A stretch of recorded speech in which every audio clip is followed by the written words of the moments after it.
أمري واحلل عقدة من لساني يفقه قولي ولا حول ولا قوة إلا بالله العلي العظيم أما بعد قال الله تعالى في كتابه الكريم أعوذ بالله من الشيطان الرجيم إن الذين آمنوا والذين هاجروا وجاهدوا في سبيل الله أولئك يرجون رحمة الله والله غفور رحيم صدق الله العظيم. Dirahmati Nazir, Tibana Nazir, para imam, para bilal, tuan guru, para alim ulama, para asatizah, ahli dan kuasa serta tuan-tuan dan perempuan yang dirahmati Allah sekalian. Utamanya sama kita merafakkan syukur kepada Allah Subhanahu wa taala kerana dengan izin dan limpah kurnianya pada pagi yang penuh barakah ini sekali lagi dapat kita berhimpun dalam rumah Allah Subhanahu wa taala. Ini pilihan daripada Allah untuk sama-sama kita mendirikan salat fardu subuh secara berjemaah, dan pilihan lagi daripada Allah untuk kita berehat seketika dalam satu majlis ilmu dalam sama ramai yang ada. Kita yang dipilih pagi ini, sebab itu kena ada kesyukuran, syukur kepada Allah Subhanahu wa taala. Boleh jadi esok kita tak dapat datang lah, boleh jadi besok kita nak datang tapi tak boleh, sakit, sibuk, tapi alhamdulillah hari ini dapat sama-sama berhimpun. Dan satu perkara yang Allah Subhanahu wa taala buat itu bukanlah sia-sia. Rabbana ma khalaqta hadza batila. Dan Allah tak pernah buat dan ciptakan satu perkara itu sia-sia, melainkan ada hikmah. Tak banyak walaupun satu, itu juga hikmah. Jadi hari ini mungkin Allah nak beri kita satu ilmu yang saya nak kongsikan dengan tuan-tuan pada pagi ini berkaitan dengan rahsia hijrah Nabi SAW. Saya kira semua orang dengar cerita pasal hijrah ni. Tiap-tiap tahun kita dah dengar cerita hijrah Rasul ni. Sama je, dia takkan berubah dah sejarah tu. Nabi berhijrah daripada Mekah, naik ke Jabal Sur, turun, kemudian pergi ke Masjid Quba, kemudian barulah pergi ke Masjid Nabawi yang ada sekarang. Cerita tu takkan berubah, tetapi dia ada tersurat yang perlu kita ambil. Maaf, tersirat. Tersurat dah ada, tersurat dan kita dah tengok, tersurat kita dah tahu. Tapi apa tersirat dia? Apa hikmah dia? Kenapa begini? Kenapa begini? Kenapa tak macam ni? Kenapa tak macam ni? Hari ini insya-Allah kalau sempat saya cuba habiskan. Kalau tak sempat kita sambung tahun depan 1445 macam tu, lebih kurang setahun sekali. Pertama sekali saya nak sebutkan bahawa rahsia hijratul Rasul sallallahu alaihi wasallam, dan saya kira ramai yang dah tahu dah ni. Sebab makin lama makin celik dah kita, makin ramai dah asatizah bagi tahu. Hijrah Nabi tak ada kena-mengena langsung dengan bulan Muharram. Itu rahsia pertama. Jadi pun sebab kita orang masjid banyak kali dengar dah. Mungkin kalau saya sebut kat orang luar, dia kata, ustaz ni ngajar pelik, mana ada tak ada bulan Muharram. Habis dia siap nyanyi lagu satu Muharram. Satu Muharram detik permulaan. Dia siap nyanyi lagu tu. Itu bukan penghijrahan Rasul. Itu permulaan untuk kalender Hijri ataupun kalender Islam. Tepatnya Nabi SAW berhijrah bulan Safar, bulan kedua, Muharram, Safar. Lebih tepat lagi dia bermula pada 26 Safar. Itu lebih tepat, dan ditulis dalam kitab sirah yang banyak, antaranya Rahiqul Makhtum, kitab karangan Safiur Rahman Al-Mubarakfuri. Dan banyak lagi kitab yang saya ingat itu kitab yang paling utama lah, dirujuk satu dunia rujuk kitab tu, Rahiqul Makhtum. Habis yang satu Muharram tu bermula bila? Bermula zaman Sayyidina Umar Al-Khattab. Zaman Nabi dia tidak ada tahun nombor tak ada. Satu hijrah, dua hijrah. Walaupun Nabi berhijrah, tapi tak ada nombor waktu tu. Tak ada kiraan. Satu hijrah, dua hijrah, tiga hijrah, tak ada. Sebab apa? Sebab zaman Nabi sendiri lahir pun mana ada pakai nombor. Nabi lahir tahun berapa? Dia tak sebut tahun berapa, sebut tahun apa. Kita biasa dengar dah, Nabi lahir tahun gajah. Oh, dia kata dulu pun dah ada kalender kuda, Ustaz. Itu bukan kalender kuda. Disebut gajah tu sebab peristiwa besar berlaku tahun itu. Mana peristiwa apa? Peristiwa tentera Abraha bergajah nak pergi serang Kaabah. Tahun tu lahirnya Nabi kita sallallahu alaihi wasallam. Jadi orang nak tahu bila Nabi lahir. Oh, waktu tu zaman gajah datang. Itu panggil Amul Fil, tahun gajah. Ada juga tahun dengan tahun banjir.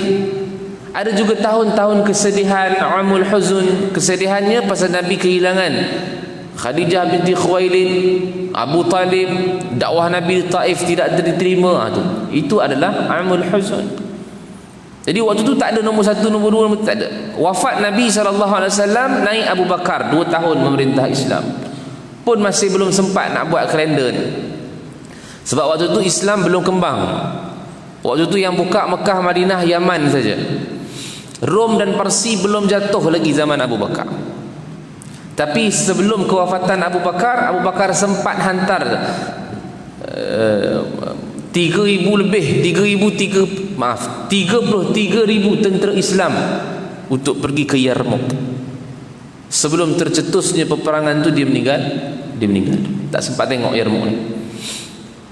Omar naik, Omar utuskan balik Abu Ubaidah Al-Jarrah menjadi ketua tentera Islam. Sebelum tu Khalid.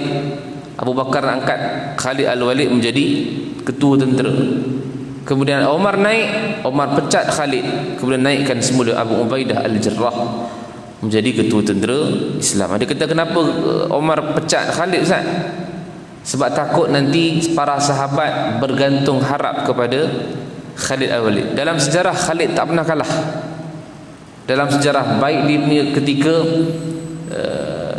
jahiliyah sampailah masuk Islam, dalam sejarah tak pernah kalah Khalid. Dan dia berhasrat untuk mati syahid dalam peperangan. Kalau diriwayatkan dalam kitab Ashabul Rasul, Hayatus Sahabah, badan Khalid Al-Walid ni penuh dengan birat-birat pedang. Kesan hasratnya untuk mati syahid, tapi tak dapat. 2 tahun sebelum Omar dibunuh, dia mati dulu. Dan dia mati di atas katil biasa, sakit biasa. Harapan nak syahid tidak ada. Sebab tu Khalid Al-Walid bila ada sahabat-sahabat diseronok, kita ada Khalid confirm menangnya. Takut jadi macam tu pada para sahabat, Omar pecat dulu dia. Naikkan Abu Ubaidah Al-Jarrah. Baik, bukan cerita Khalid, nanti kita cerita Khalid tahun depan. Tapi nak sebutnya bila mana dah jatuhnya Rom, Parsi, Rom jatuh ketika mana Yarmouk totally jatuh, habis. Tapi dia berlarilah ke belakang sikit. Hercules, kita pernah dengar Hercules lah yang kita tengok Hercules tu kan. Hercules ni tuan-tuan, dia bukan Maharaja Kisra, ada satu lagi dekat Al-Quds, Palestin. Bawah sikit Maharaja tu dia ada macam-macam menteri, termasuk salah seorangnya Hercules ataupun Hercules. Saya ingat tuan-tuan pernah dengar Hercules cerita dia. Dan Hercules ni bukan orang Rom asalnya, dia orang luar. Sejarah ni lah. Bila dia dapat tewaskan raja dekat situ, maka orang angkat dia menjadi raja dekat Syam. Itu yang dia jadi raja dekat Syam tu. Jadi Hercules. Masa peperangan Yarmouk, Hercules tu yang ketua kepada orang-orang Rom. Okey, habis situ. Kemudian tahun berikutnya, tahun depan berlaku perang Al-Qadisiyah, totally jatuhkan kerajaan Parsi. Baik, bila Rom dan Parsi dah jatuh, Islam makin kembang. Maknanya situ dah ada orang Islam banyak lah. Wilayah-wilayah Islam semua dah buka, dihantarnya gubernur-gubernur. Dalam tempoh pemerintahan Sayyidina Umar Al-Khattab 10 tahun ni, tiba-tiba Umar dapat surat daripada gubernur di luar. Surat tu tidak menuliskan tahun apa. Contohnya dia tulis Syaban saja. Dah Syaban ni, Umar fikir Syaban bila ni? Syaban tahun ni ke? Tahun depan ke? Tahun lepas ke? 2 tahun, tak ada tulis. Muncullah ilham Allah bagi kepada Sayyidina Umar Al-Khattab untuk buatkan satu mesyuarat, jadikan satu kalender Islam. Nak bermula dekat kalender yang tahun yang mana, dan bulan 12 tu bulan mana yang nak dimulakan dulu. Baik. Tahun yang pertama ramai orang sebut, dan ramai orang beri pandangan kepada Amirul Mukminin Sayyidina Umar. Dia kata, ya Amirul Mukminin, apa kata kita ambil tahun yang pertama ialah tahun kelahiran Nabi SAW. Umar tak setuju. Sebab takut nanti dia macam Nabi Isa AS. Nabi Isa okey, pengikut dia tak? Okey. Kita ni yang 2022 ni, Masihi, yang kita panggil Masihi ni, Al-Masih tu, tahun kelahiran Nabi Isa alaihi salam. Takut jadi gitu. Dia kata kalau begitu wahai Amirul Mukminin, kita ambil tarikh kewafatan Rasul sallallahu alaihi wasallam. Wafat pula. Jadi bila wafat, dalam keadaan tak nak lah, jadi nanti setiap kali sambut tahun baru, New Year, orang menangis dengan sebab teringat kewafatan Rasul. Kesimpulannya, Umar Al-Khattab diambil tahun hijratul Rasul sallallahu alaihi wasallam. Jadi tahun yang pertama bermula daripada penghijrahan Nabi sallallahu alaihi wasallam daripada Mekah ke Madinah. Yang ni yang start orang nak sebut tu. Sebab dia ambil tahun dulu. Pada tahun yang pertama Nabi berhijrah ke Madinah. Tahun kedua berlaku perang Badar. Tahun ketiga perang Uhud. Tahun keempat perang Bani Nadir. Perang kelima perang Khandaq. Tahun keenam perjanjian Hudaybiyah. Tahun ketujuh perang Khaybar. Tahun ke-8 Fathu Mekah. Tahun ke-9 perang Hunain. Tahun 10 Hujjatul Wada. Tahun ke-11 Rasulullah wafat. Ni saya sebut yang besar-besar je. Dalam setahun tu banyak perang. Semua ni bermula zaman Umar Al-Khattab. Tak ada dah, Rasulullah tak ada dah, Abu Bakar tak ada dah. Maka Umar buat keputusan untuk jadikan tahun pertama itu adalah tahun hijrahnya Nabi sallallahu alaihi wasallam. Maksudnya ketika Umar tengah sebut dekat ahli syura mesyuarat tu, itu dah belasan hijrah dah. Wallahu alam, mungkin 15 hijrah ataupun 16 hijrah. Tempoh tu, waktu tu yang di tengah mesyuarat tu, waktu tu dah 15 ataupun 16 hijrah. Dah bulan pertama, macam mana tiba-tiba boleh dapat Muharram? Sebab bulan ni dah ada zaman jahiliah lagi. Bukan zaman jahiliah aja, sebelum Allah ciptakan langit dunia ni dah ada, langit bumi ni dah ada dah 12 bulan tu. Inna iddatash syuhuri indallahi 12 syahran. Tu Allah kata bilangan bulan di sisi Allah itu 12 bulan. Masa Allah ciptakan langit dan bumi itu dah ada dah 12 bulan. Muharram, Safar, Rabiul Awwal ada dah. Cuma yang tidak ada yang mana satu dulu, yang mana akhir, tak ada. Sama je, tak tahu Muharram tu nombor 1 ke, Safar tu nombor 1 ke. Ramadan pun tetap ada, Syawal pun tetap ada, Zulqaidah, Zulhijjah tetap ada. Akhirnya saya singkatkan, ringkaskan. Umar memilih bulan Muharram itu sebagai bulan pertama disebabkan sebelum Muharram itu bulan Zulhijjah. Dan bulan Zulhijjah ini dikenali sebagai bulan haji. Jadi orang bawa balik pada haji seperti bayi yang baru dilahirkan, bersih, suci. Maka balik daripada haji, itu dah start bulan yang pertama, dipanggil sebagai bulan Muharram. Jadi bulan Muharram, satu Muharram saja, New Year dan hijrah itulah dipanggil sebagai tahun yang pertama. Jadi rahsia pertama, saya ingat ramai dah tahu dah, rahsia pertama ini, hijrah Nabi tidak ada mengena langsung dengan bulan Muharram. Sebab tu kalender sahaja yang dicipta oleh Sayyidina Umar Al-Khattab. Baik. Rahsia kedua, saya pergi flow cerita 26 Safar sampailah berada di Madinah kalau sempat 26 Safar paling tepat yang dikemukakan oleh para ulama sejarah. 26 Safar ini bermulanya perancangan orang-orang kafir Quraisy di Darun Nadwah. Mereka bincang macam mana cara nak sekat dakwah Nabi. Mereka ni bincang untuk sekat dakwah Nabi bukan tahun tu je. Sebelum ni pun dah bincang dah. Tapi tak boleh sekat pasal apa? Pasal ada Khadijah, ada Abu Talib. Mereka ni hormat dengan Khadijah. Khadijah ni bangsawan, Khadijah ni kaya, orang terhormat. Jadi tak berani buat apa-apa pada Muhammad sallallahu alaihi wasallam, tak berani sebab Khadijah masih ada. Juga ada Abu Talib. Abu Talib ni pakcik Nabi, walaupun tak Islam, tapi dia sentiasa backup Nabi. Dia kata berani yang sentuh anak buah aku. Orang takut Abu Talib kan? Orang tak takut Umar je, orang tak takut Hamzah je, Abu Talib pun orang takut. Tapi ketika mereka berbincang pada 26 Safar tu, Abu Talib dah tak ada, Khadijah pun dah tak ada, meninggal dua-dua. Jadi mereka bincang semula, buka balik kes yang lama tu, nak buka balik macam mana nak sekat ni dakwah Muhammad ni. Bincang, dia paling mudah nak sekat, bunuh je lah dia. Itu lebih mudah, bunuh dia saja. Bila dah bunuh, tak ada lah lagi dakwah. Dulu kita duk fikir nak sekat macam mana, jangan bagi dengar kata orang, kata Muhammad, sebab apa Muhammad ni boleh porak-porandakan kita semua pakai. Kalau macam tu dakwah, dia akan buat pula nanti keluar, dia akan dakwah pula orang lain, kemudian dia dakwah pula orang lain, maka masih lagi boleh berdakwah. Dan kalau kita bunuh Muhammad, stop teruslah dakwah dia. Dah timbul pula masalah, dah siapa pula nak bunuh? Kalau ada satu orang yang bunuh, mungkin nanti Bani Hashim, Nabi ni keturunan Bani Hashim. Tuan-tuan, Quraisy ni dia besar tau. Quraisy ni kira tok nenek moyang dia orang dululah.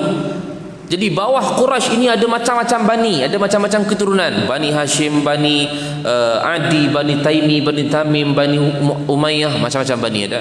Semua tu Quraisy belaka. Bangsa, bukan bangsa lah, kira macam keturunan masing-masing. Kita macam ni lah Melayu. Kita Melayu tapi ada macam-macam keturunan. Macam tu. Jadi Quraisy ni ada macam-macam keturunan. Nabi ni Bani Hashim. Kalaulah kata satu orang yang bunuh Nabi SAW, maka Bani Hashim akan pergi kejar orang tu dan akan bermusuhan dengan Bani tu. Mungkin ambil masa yang lama, mungkin sampai kiamat akan bergaduh. Walaupun mereka satu Quraisy. Bincang, akhirnya dikatakan setiap kabilah yang ada hari ini hantarkan satu orang wakil. Tu dia punya apa? Syarat, bukan syarat, cara dia.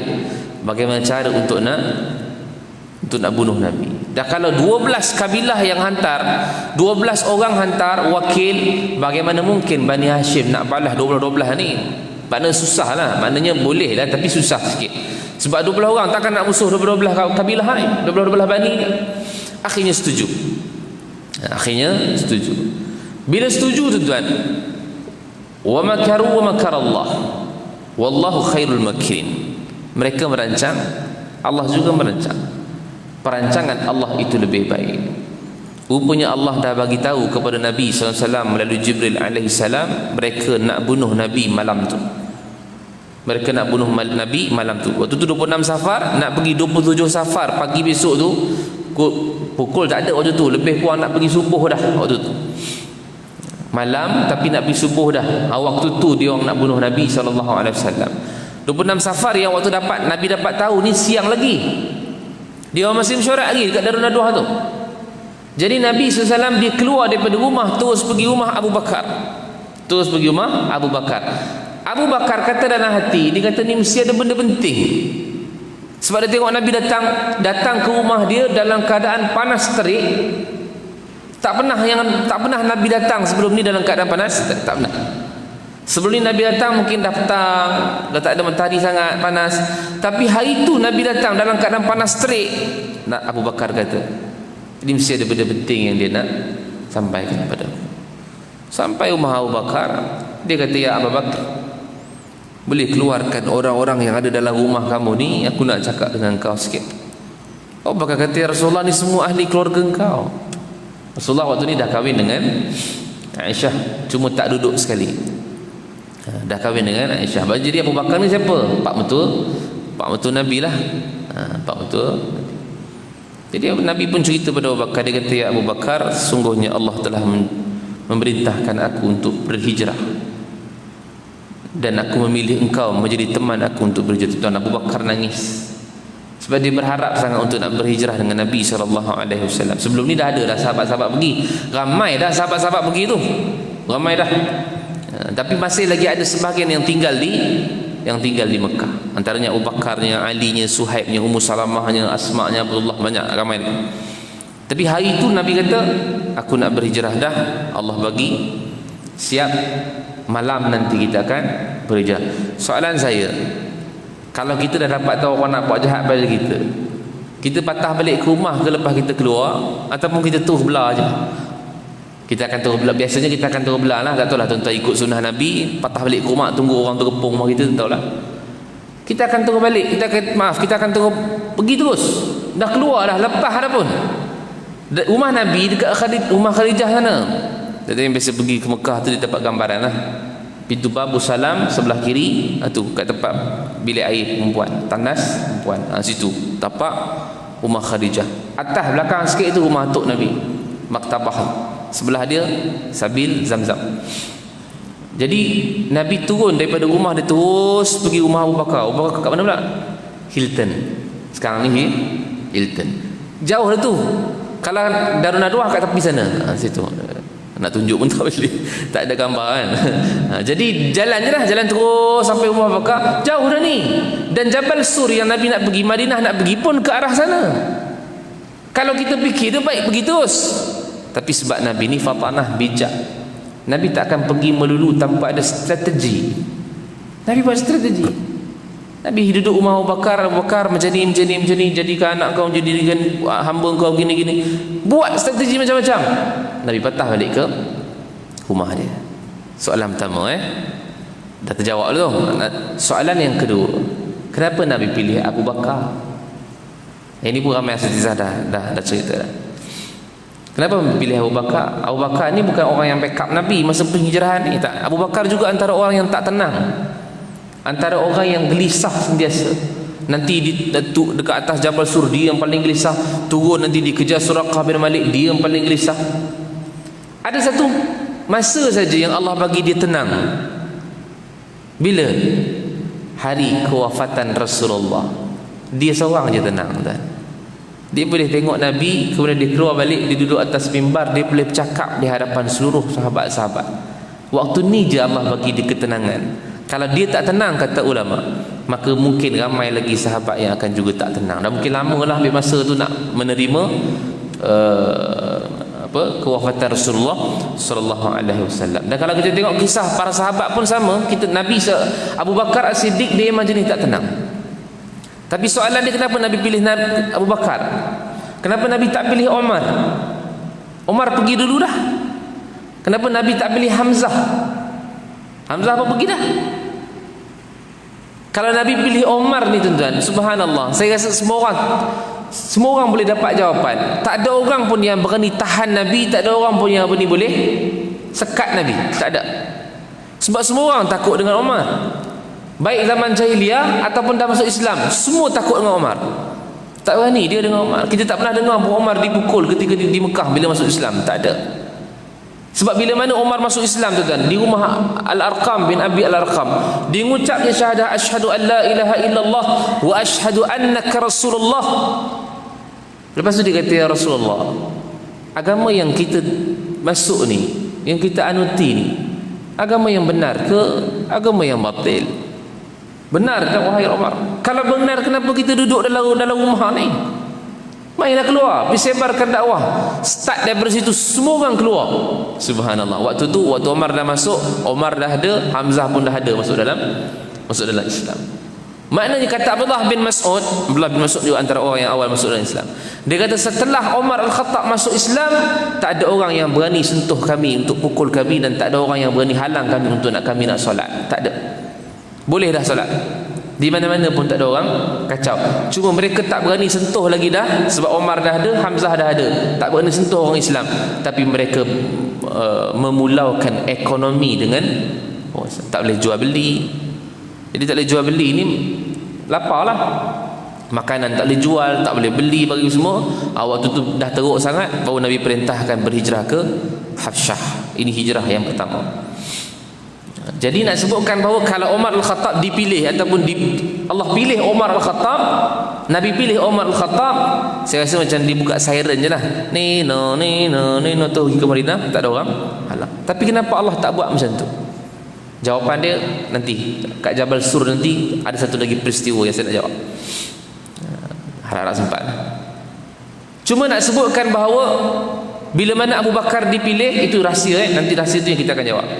Kemudian Abu Bakar siap sediakan strategi, ini rahsia kedua. Kita bukan boleh berhijrah terus tiba-tiba. Kita bukan boleh terus berubah tiba-tiba. Strategi itu penting. Hari ini kalau kata kita nak bangun, berubah, nak qiyamul lail, bukan boleh radak bangun je. Itu yang orang ramai syahid bila mana dia semayang sehari 2 hari tu. Hari ketiga dah tak larat nak semayang dah. Ramadan contoh, dia boleh bangkit Ramadan saja, habis Ramadan dia tak boleh istiqamah lagi. Pasal apa? Strategi tak ada. Tapi kalau dia cuba mula perlahan-lahan, contohnya pukul 5, pukul 6 azan, 5.30 dia bangun, tak apalah, tak bangun 1/3 akhir malam pun, walaupun tak bangun pukul 3, tak bangun pukul 4, dia bangun hujung dah dekat subuh, dia boleh bangkit untuk buat 2 rakaat. Ini strategi. Bila dia dah bangun 2 rakaat, dia dapat 2 rakaat saja, dia istiqamah lah 2 ni. Berapa tahun pun tak apa, setahun, 2 tahun, masuk tahun ketiga dia nak panjangkan lagi malam dia. Dia bangun awal lagi pukul 5 pula. So pukul 5 dia bangun, dia boleh tambah lagi 2 rakaat jadi 4 rakaat. Istiqamah lah sampai berapa tahun pun. Setahun, 2 tahun, tahun yang berikutnya nak tambah lagi banyak. Bangun pukul 4.30 pula. Itu strategi. Dia bukan boleh tiba-tiba, saya ingat saya dengar ustaz punya ceramah ni, saya semangat lah malam kan saya bangun pukul 3 saat saya bangun, 2.30 lah awal sikit tadi kan. Malam ni je dia bangun. Malam besok tidur. Tak bangun bangkit mulai. Penat lah kata dia, esok nak kerja lagi kita. Strategi tak ada.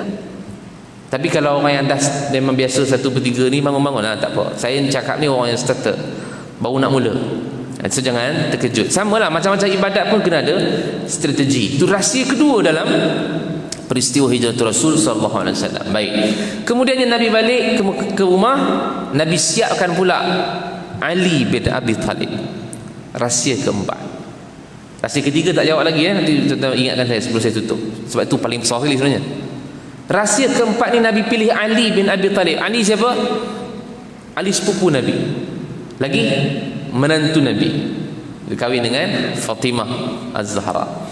Nabi pilih Ali bin Abi Talib ini untuk menggantikan tempat tidurnya. Baik.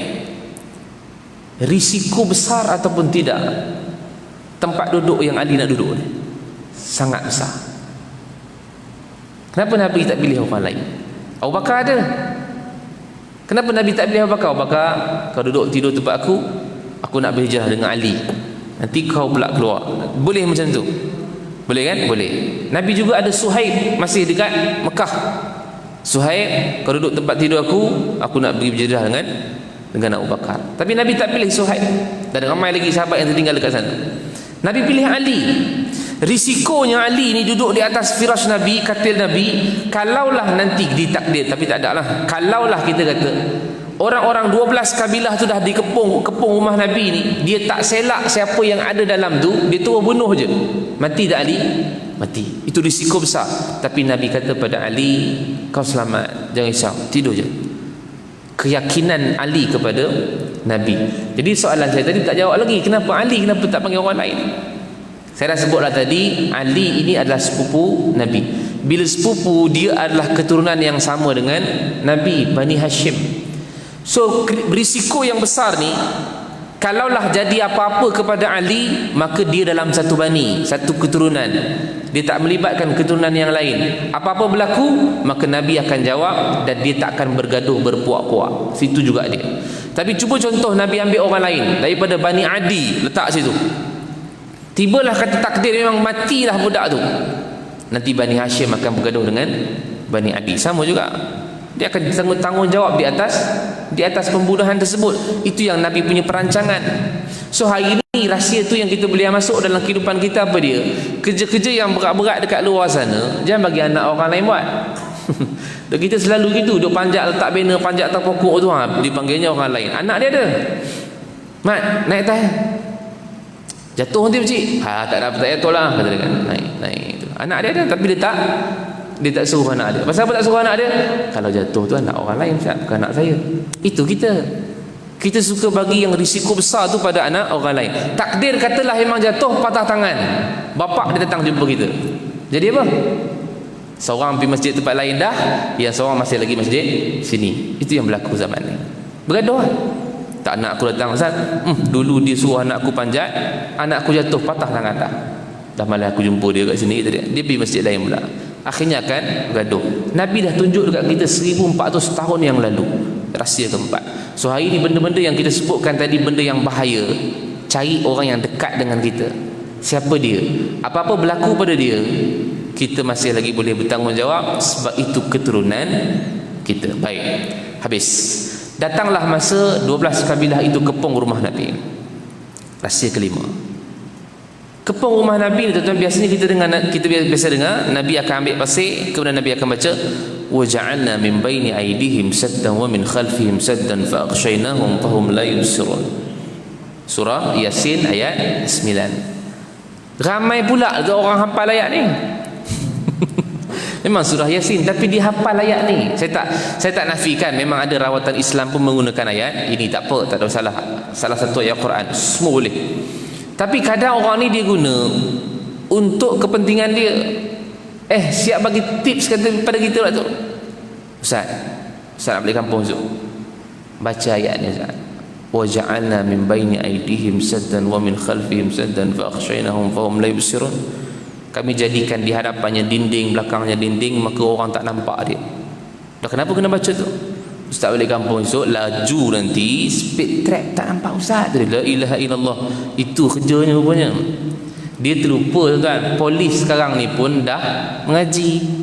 Sebelum dia pacakkan speed trap tu, dia baca dulu ayat tu. Wa ja'alna min baini. Dia kata siapa tak nampak siapa kata dia. Tuan, ini kita jangan guna untuk kepentingan dia.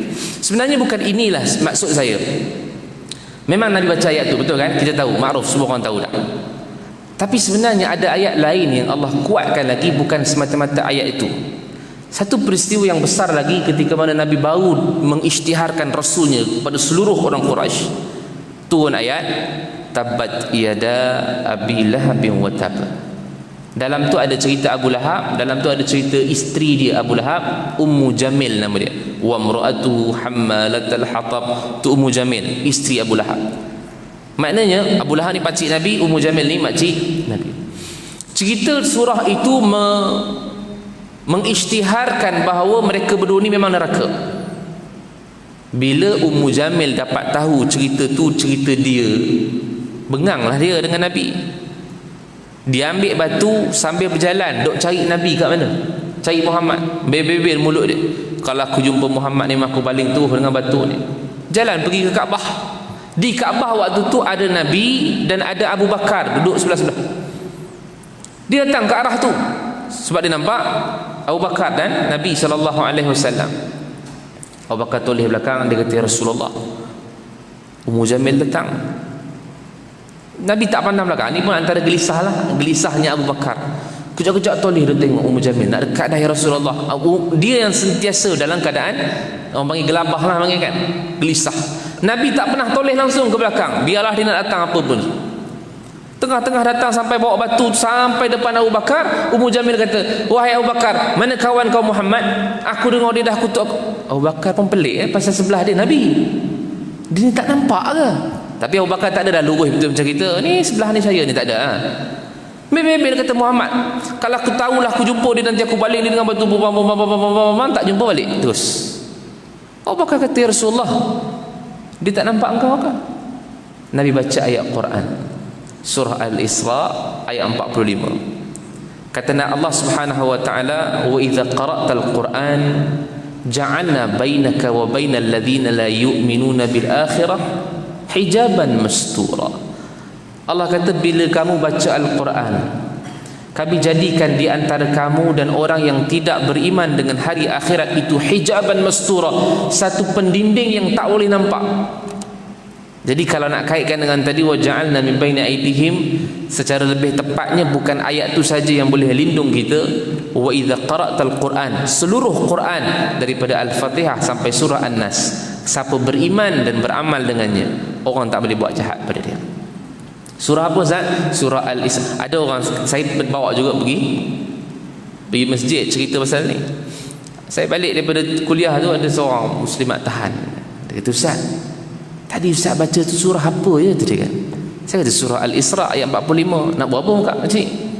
Makcik sajalah nak baca. Makcik nak main nyuruk-nyuruk dengan suami makcik supaya suami makcik tak nampak makcik. Makcik nak rehat tengok TV kata dia. Dia nak baca ayat tu supaya suami dia tak nampak dia.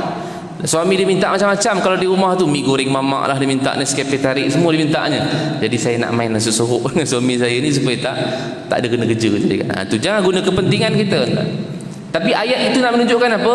Ayat keseluruhan Al-Quran 6,200 lebih ayat ini, 30 juzuk, 114 surah itu memberikan perlindungan kepada kita dengan keizinan Allah. Itu rahsia kelima.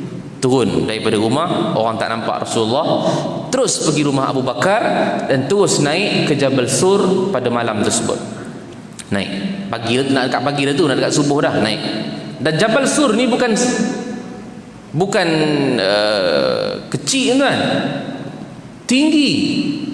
Kalau Jabal Nur, Gua Hira tu pun ambil masa 45 minit naik tanpa berhenti. Jalan 45 minit. Kalau berhenti kejap naik, berhenti kejap naik, sejam lebih lah. Tu di atas Jabal Nur tu, Gua Hira tu ada macam-macam kan kalau tuan nak beli. So jangan risaulah, ustaz nak kena bawa air ke, nak kena bawa makan ke, takut atas tak ada makanan. Atas tu Maggi pun ada kan. Maggi ada, air panas ada, air sejuk semua ada. Peti air yang besar gadak tu pun ada juga. Saya tak tahu macam mana dia buat naik besar gitu. Dan besar.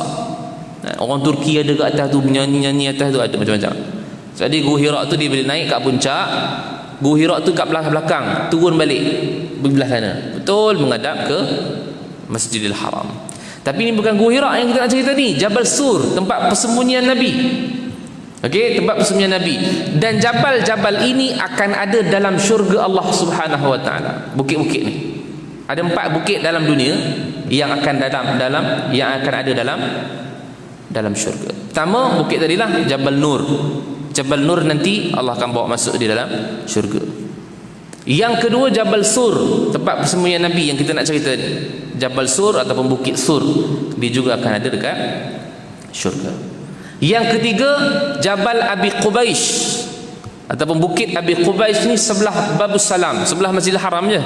Sekarang bukit itu dia ditarah letak istana, bukan istana, tempat rehat raja. Tapi tu, dan tempat Abi Qubais ini adalah tempat batu yang diambil oleh Nabi Ibrahim untuk bina Kaabah, dan situlah Nabi Ibrahim berdiri untuk seru orang untuk datang ke Mekah. 3. Dan yang keempat ialah Jabal Uhud ataupun Bukit Uhud. Yang ni akan masuk dalam syurga Allah. Jadi 4 bukit ini akan masuk dalam syurga Allah Subhanahu wa taala. Kalaulah ditakdirkan nanti insya-Allah kita celik-celik mata saja nampak 4 bukit ini, alhamdulillah kita telah berada dalam syurga. Tapi kalau celik-celik aja tengok kita masih lagi nampak bukit antarabangsa, kita masih dalam dunia tu tanpa tenang, beribadat dulu insya-Allah.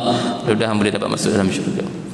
Jabal Sur Nabi naik, kalau kita naik biasanya 2 jam, sejam lebih, paling laju 2 jam. Dan tempat persembunyian Nabi itu dia agak ke bawah sedikit. Dia duduk dengan Abu Bakar. Naik Abu Bakar, naik Nabi SAW. Abu Bakar bersihkan dulu tempat, kemudian baru dibenarkan Nabi masuk. Tuan-tuan, penat yang amat sangat. Bukan kita katakan sekejap boleh naik, lepas tu dah senyum, makai tak ada. Memang terlalu penat. Bila penat ni tuan-tuan, Abu Bakar pun duduk dan diizinkan Nabi SAW untuk berbaring di atas riba Abu Bakar As-Siddiq. Soalan saya, Abu Bakar siapa dengan Nabi? Abu Bakar ialah pak mertua Nabi sallallahu alaihi wasallam. Sebab Nabi kahwin dengan anak Abu Bakar namanya Aisyah radhiyallahu anha. Soalan saya lagi, siapa yang berani duduk tidur di atas riba pak mertua dia? Itu soalan saya. So kalau berani lepas ni balik kampung, mintalah try.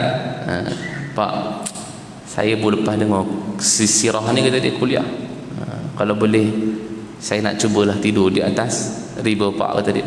Apa kerubung terbiat? Apa nak tidur atas riba tu, kata dia. Pak mertua kan kita tak rapat sangat, rapat lah, tapi rapat bersembang je lah. Tapi nak tidur atas riba pak mertua, jangan buat kerja kan. Tapi sebab Nabi dia buat, sebab Nabi tu adalah menantu kepada Abu Bakar As-Siddiq. Baik, saya ringkas cerita. Bila dah duduk atas tu, patah balik view yang lain, pergi rumah Nabi balik. Apa berlaku dekat Ali, Sayyidina Ali bin Abi Talib. Bila dah dapat tahu Rasulullah ni macam terlepas dah, 12 kabilah tadi tuah masuk rumah Nabi, dan dipiselak selimut yang ada dekat Ali, dia tengok Ali bukan Muhammad. Maka dia tanya Aina Muhammad, di mana Muhammad? Ali kata, ma adri, aku tak tahu. Bila tak tahu tuan-tuan, mengamuklah 12 kabilah ni, terlepas macam tu saja. Dia nak jawab apa dengan pembesar-pembesar Quraisy ni? Dia pun heret Ali dan dibawakan masuk ke dalam penjara yang ada di sebelah Kaabah. Dulu Kaabah ni sebelah di penjara. So dalam tu ada ramai, ada Suhaib, ada Ummu Salamah, ada anak dia Ali baru masuk. Suhaib ni sebenarnya dia nak berhijrah juga dengan Nabi malam tu, cuma tak sempat nak sampai ke Nabi, dia dah ditangkap oleh orang kafir Quraisy. Kalau tidak 3 orang lah dengan Nabi, Abu Bakar, Suhaib, seorang lagi Abdullah bin Uraiqid kan yang bawa dia. Jadi bila mana Ali dibawa ke Kaabah, kemudian diseksa, dipukul. Sebab apa? Sebab tak nak bagi tahu di mana Muhammad. Mana dia tahu? Dia tak tahu. Nabi suruh tidur saja, tapi dia tak tahu Nabi kat mana sekarang.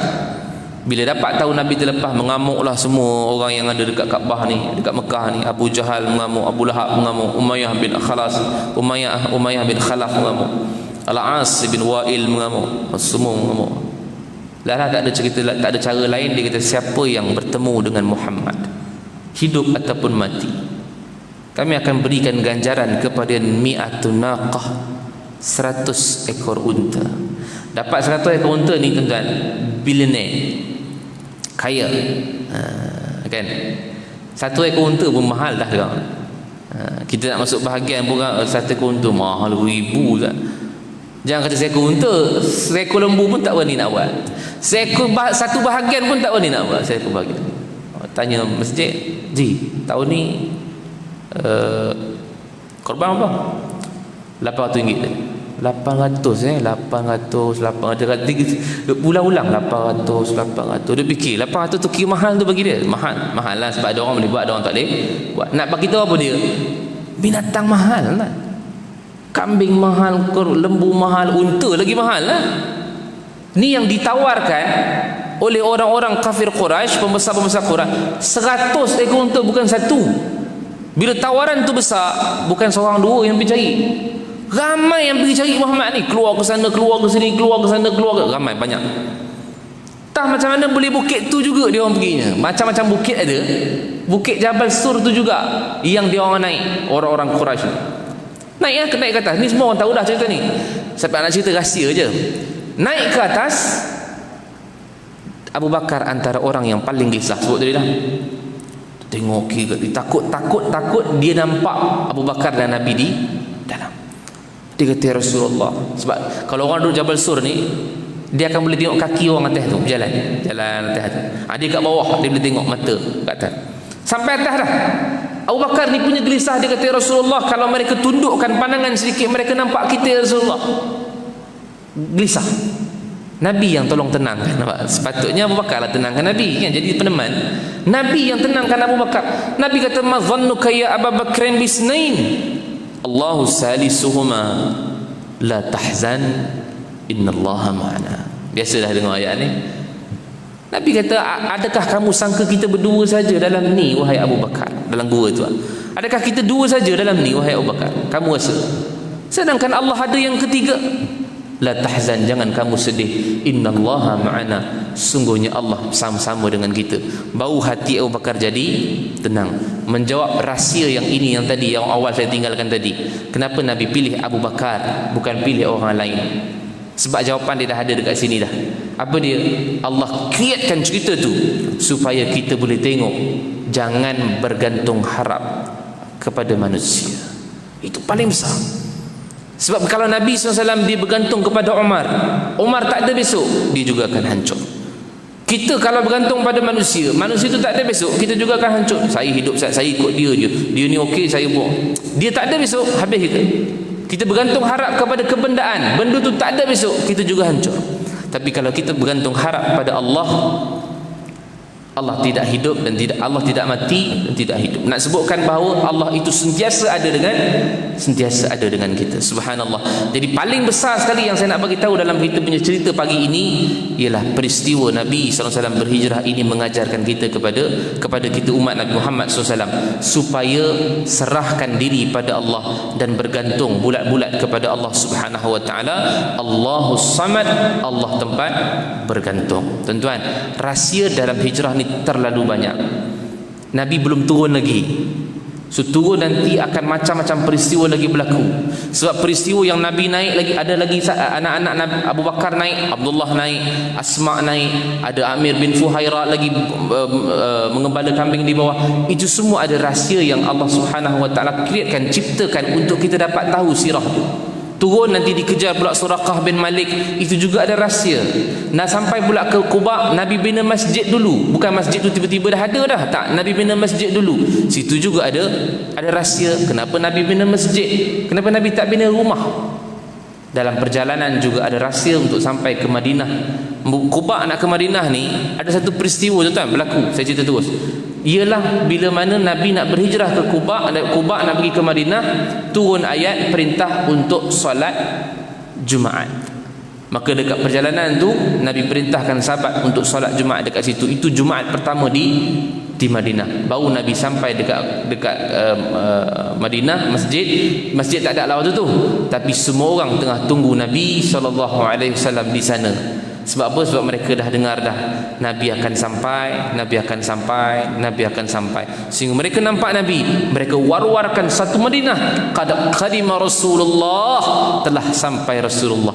Juga ada rahsia besar dekat situ yang saya rasa saya tak sempat nak cerita. Turun tu tak sempat nak cerita lagi dah.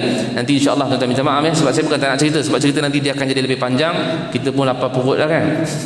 Jadi kita sambung nanti insya-Allah kalau ada rezeki. Sebab yang ni pun saya kira kita dah ambil dah satu benda yang banyak rahsia yang sebelum ni mungkin kita tak tahu, kita boleh jadi tahu. Dan hikmah tersirat daripada hijratul Rasul ini pun kita dapat dah, yang besarnya apa? Bergantung harap kepada Allah Subhanahu wa taala. Insya-Allah kalau ada masa kita cerita lagi turunnya Nabi dan sampainya Nabi di Madinah nanti insya-Allah. Terima kasih banyak yang memberikan perhatian. Mudah-mudahan bermanfaat untuk saya dan tuan-tuan. Allahu a'lam. Aqulu qawli hadza wa astaghfirullahal azim li wa lakum. Assalamualaikum warahmatullahi wabarakatuh. A'udzu billahi minasyaitonir rajim. Bismillahirrahmanirrahim. Alhamdulillahirabbil alamin wassalatu wassalamu ala asyrafil anbiya'i wal mursalin wa ala alihi washabbihi ajma'in. Ya Allah ya Rahman ya Rahim, kami menadah tangan mohon kepadamu ya Allah, ampunkanlah segala dosa kami, dosa kedua ibu bapa kami, dosa pasangan dan anak-anak kami, dosa kaum kerabat kami, dosa kaum muslimin dan muslimat sekalian ya Allah. Ya Allah, matikan kami dengan mati yang baik, jangan matikan kami dengan mati yang tidak baik. Kurniakan kematian buat kami dengan kalimah la ilaha illallah. Sallallahu alaihi sayyidina Muhammad wa ala alihi wa sahbihi wasallam. Walhamdulillahi rabbil alamin. Taqabbalallahu minkum.